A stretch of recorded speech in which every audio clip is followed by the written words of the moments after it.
Without any further ado, let me welcome former presidential candidate, former senator, and now the champion of Patriot Voices, our friend Rick Santorum, back on the Common Sense Club. Hello, Senator. How are you? I'm Dr. Hennon. How are you? Great. Nice to hear your voice and have you back on the program. I've been watching Patriot Voices a lot. I loved Karen's mom polls. Those were fantastic. So I know you're staying busy, aren't you? Yeah, I am. And, pretty good timing for the mom poll, because the mom poll really showed that a lot of folks are concerned about national security, and now we're seeing that, as you know, mom's gut instincts are pretty good, and you're seeing the Middle East continue to explode because of just horrific leadership and a president that's sending all the wrong signals. Let me read to you from Politico and get your take on this. Veering away from the political caution and relentless economic focus that have defined his presidential campaign, Mitt Romney repeatedly charged the Obama administration with a disgraceful and conciliatory response to yesterday's riots in North Africa that left an American ambassador and multiple diplomatic aides dead. Abandoning the restraint that presidential candidates typically show in moments of bloodshed, Romney accused President Barack Obama of wanting to apologize for American values as protest against an anti-Islam film turned violent in Egypt and Libya. Is Mitt Romney wrong to do what he's done here so far? No, he's not. This idea all of a sudden that that you can't be political with foreign policy is a convenient excuse when it's your guy that's whose ox is getting gored.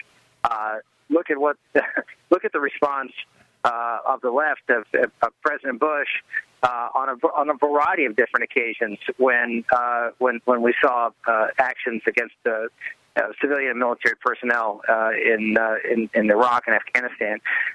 What Mitt Romney said is absolutely true.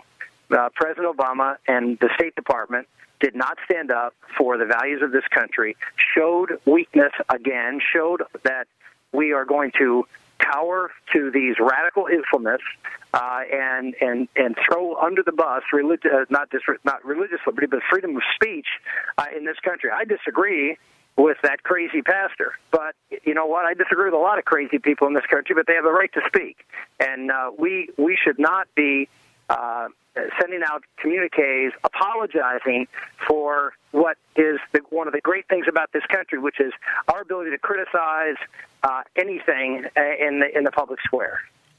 Could you believe that statement? The first one that came from the embassy said, quote, "We condemn the continuing efforts by misguided individuals to hurt the religious feelings of Muslims." Yeah. Hillary Clinton follows up with, "The U.S. deplores any intentional effort to denigrate the religious belief of others. Our commitment to religious tolerance goes back to the very beginning of our nation." I was thinking, boy, except of course when it comes to Obamacare, then we have no religious tolerance. All right, my point. What about us? What about us crazy citizens here? All of a sudden, this newfound religious, concern for religious tolerance is quite shocking to those of us who've been out there fighting for religious liberty in this country as well as overseas. This president has done nothing to condemn the Egyptians for their treatment of the Copts, the Coptic Christians in Egypt, which are churches are burned, priests are killed. You don't see this administration issuing communiques and making high-profile defenses of Christians being persecuted in the Muslim countries. If they do, they do it at all, they do it very quietly, and so there isn't any attention brought to it. This is a president who deserves to be roundly criticized for the way he's handled. This government in Libya is a government that he put in place, and now they are refusing to protect, which they can do. They refuse to protect our diplomats in Benghazi, and what our government is doing is condemning American citizens instead of holding the government of Libya to account for what they did. You talked about weakness and cowering. We talked to Secretary Don Rumsfeld earlier, and he said if there's one thing that keeps me up, it is the American weakness. And also talked about Vice President Biden having to go to the Democratic convention and say, "Don't you doubt the United States." And said, "What does it say? The Vice President of the United States needs to get up and say, 'Don't you doubt us.'" I mean, that pretty much says just exactly that. What is the consequence, in your view, Senator Santorum, of that weakness, of that cowering? Well, you're seeing it. You've seen it over the past 3 years. You've seen country after country toppled as the United States sat on the sideline and encouraged radical groups, which we knew, particularly in Egypt. We knew that the Muslim Brotherhood and even more radical, even though they're pretty darn radical, even more radical elements would most likely take charge of Egypt. And this president threw an ally for 30 years under the bus.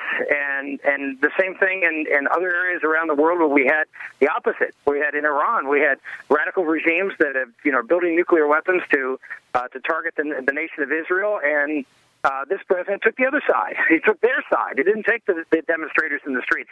It's been a constant pattern of cozying up to folks who are radical Islamists who are not friendly. This is an administration that is recognizing and negotiating with the Muslim Brotherhood and their political parties, and all the while telling Israel, we don't have your back anymore. And the snub of Netanyahu and the policies of this administration toward Israel sends a very clear signal to the radical Islamic world as to what this president, what this country's agenda is, and they're responding. So, in other words, if I'm a thug in Egypt, I don't fear the United States of America, and I'm not afraid to storm their embassy. If I'm a thug in Libya, the consequence of whipping over these whatever they were throwing in there. All you need to do, Scott, is if you're a thug, you need to just wrap yourself in victimhood and call the United States an oppressor, and this president will sympathize with you. That's the problem. And what is it about apologizing for some dumb YouTube movie? I mean, like it's a production of the United States of America. Right. My gosh, we apologize for every goofball that decides to put out their opinion on something. It's ridiculous. You know how many harmful and hurtful things are published on the internet and in YouTube every single day by Americans under their freedom of speech that go are ignored.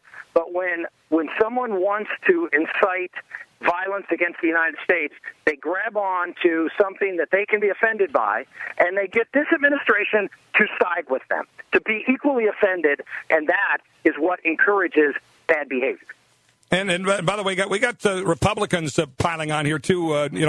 Peggy Noonan was on Fox News today saying she doesn't feel that Mitt Romney has been doing himself any favors in the past few hours, and a lot of hand-wringing going on. I love Peggy Noonan. She's wrong.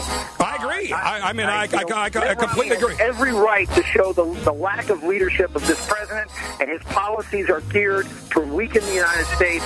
That's dangerous. Hold that thought. We'll continue with more with Rick Santorum after this time out. Lots of ground to cover, folks. When I walk. We're back at a Common Sense Club, and he has got in a show, chatting with our friend Senator Rick Santorum. Again, let me get your take on this race right now between President Obama and Governor Romney, and start, I guess, on Obamacare. This is one example, and I know you were understandably critical of Mitt Romney's ability to go out and take on Obamacare, given his record in Massachusetts. But I thought on Meet the Press he did a pretty good job of saying, look, we're going to repeal Obamacare, but we're also going to be for health care reform, right, to make sure we don't get caught in that trap. I heard it. I didn't jump off the couch, and I'm prone to jump off the couch when I hear something I think doesn't pass the smell test. But, boy, he's getting ripped for it. Does he deserve the criticism that he's getting for that from conservatives? Well, I think, the fact that he referred to some good things in Obamacare. But look, there's some things in Obamacare that, at least from a principle point of view, let's take, for example, the pre-existing condition issue. There is a good thing in Obamacare that addresses that issue, but it goes too far. And it creates all sorts of problems in the insurance market as far as he goes. So what Governor Romney says is, we need to address some of those issues. And at least when I saw that his people that came out and talked about specifically what he's proposing, I agree with it. I mean, I don't think, I think it was probably not particularly well stated, but everything I'm seeing as far as what Governor Romney is in his plan and what he's putting forward are solid things that I could be, enthusiastically in favor of. Does the Tea Party, the rock rib conservatives in the Republican Party have anything to fear in Mitt Romney? I mean, you and Michelle Bachmann and others have had very candid conversations on these issues. I mean, should we be fearful or should we be all in? Well, look, we need to defeat Barack Obama, and Mitt Romney is our candidate. Are there things that Mitt Romney and I disagree on? Yeah, there are some things. They're on the margins compared to the difference between a Mitt Romney presidency and an Obama presidency. Let's just say it very clearly. Barack Obama gets reelected. We have socialized medicine in this country, and there's no turning back. Mitt Romney gets elected, we can repeal socialized medicine, and we have an opportunity to reclaim America and our freedom again. That is as fundamental as it gets. And so while, there may be things in Obamacare that Mitt Romney agrees with as far as solving some of the problems that are in our healthcare system, there are problems in our healthcare system, and they do need some things that government, in fact, some of the things that are caused by government that we need to change. Those are and for him to go out and talk about that is not, to train, free market healthcare. It's trying to make sure that free market healthcare, in fact, can work. He's getting a lot of criticism. Rupert Murdoch, Wall Street Journal, Weekly Standard. A lot of folks, Laura Ingraham said Mitt Romney cannot at this point be convincing himself that he's winning. I hope they're not. I hope the Romney campaign actually knows what's going on with these numbers. I hope the strategy's been in place. But is the hand wringing appropriate? I mean, we're less than 60 days away here. Does the Romney campaign need to do more to win this race, in your view? I'm not going to sit here and second guess the Romney campaign and their strategy. I think that there's plenty of time for Governor Romney to get this campaign on the right track and win these key swing states. And I think one of the biggest areas is going to be the debates. Scott, the debates in the primary were absolutely crucial, and it created an opportunity for me. It certainly created an opportunity for Newt. It was a downfall of some other candidates, and I think that will be the case in this election. A lot of this stuff is just hand-wringing and jockeying for position. I think when Governor Romney and President Obama face off in the two debates, that'll probably be more determinative than anything else that's going to happen between now and then. Should we take any comfort in the 1980 polls, where at this point, Carter had a big lead on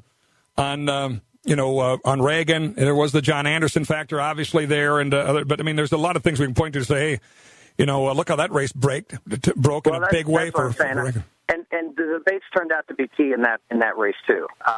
Now, what I worry about is that it seems as though the fact that Barack Obama is president worries me less than 45% of Americans polled do not move from the guy, despite the miserable job he's done as president of the United States. I mean, I just wonder if we're at a very different time demographically where you have folks that no matter what are going to be for Obama. I mean, to me, that is a much bigger problem that Barack Obama was elected in the first place and have a strong chance of being reelected than everything he's done. Am I wrong? Let's just lay it on the table. This country is much more divided than it was back in 1980, and the reason is we are much more culturally divided than we were in 1980.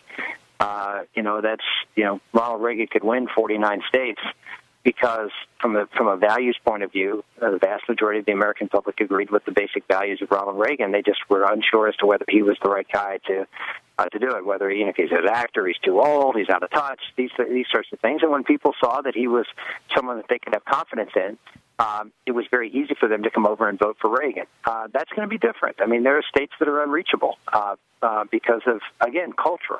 And that's why, when you have a race that all they want to talk about is the economy, they're ignoring some very, very important underlying trends that need to be addressed. And so I'm hopeful that whether the campaigns want to address some of these other issues, they will be addressed in the debates, and I think that will be a very important thing. And one of those issues, by the way, is coming up right now, which is national security. It's been a backbench issue, and I think unfortunately because of Obama's horrific record on it. And I commend again Governor Romney for coming out guns a-blazing on this. It's about time that he did so. By the way, should he also do the same about the diss of Benjamin Netanyahu, who evidently President Obama is too busy to see because he's got fundraising events on his schedule? There is no question that this administration has been the most hostile administration toward the state of Israel of any in American history, and that for people, for believing Bible believing Christians and for Jews. I would just think that that's got to be a big issue in this race, that, we have a very, very important strategic relationship with the state of Israel. And for this president to isolate them as he has on the world stage, to ignore their concerns and pleas with respect to Iran, and then to continue to funnel money to Egypt as they undermine the state of Israel, call for supporters at a rally for the president, call for Jerusalem to be the capital of the new government of Egypt. I mean, this is the kind of stuff that the administration just lets go, and it does isolate Israel, and isolated Israel is going to be a dangerous one, because they're going to have to go out there and do things, protecting their interests, and not know that the United States is there to back them. And by the way, in the poll the Patriot Voices did, 53% of moms thought it was inappropriate for President Obama to tell Israel that it should alter its borders. I'd love to poll those moms and see what they thought of God being booed and Jerusalem, the capital of Israel, being booed in and out of the platform at the Democratic Convention. Wasn't that a disgrace? As I said before, the Democratic Party, which you listen to the media and they always say how extreme Republicans are. Yet, what makes us extreme? We're for marriage. Whoa, that's pretty extreme. We believe that all life should be treated with dignity and respect. Wow, that's pretty extreme. We believe that people who make their money, government shouldn't take more than a third of it. Wow, yeah. That's pretty extreme. And you have a group of people that boo God, and that's not even reported or commented on. Yeah, that's another point. Totally ignored. By the way, I loved your line at the Republican convention as standing up for the party that stands up for all life, born and unborn. One of the biggest roars from the crowd. God bless you, Rick. Be safe on the campaign trail. Talk again soon. Rick Santorum with us on the Common Sense Club.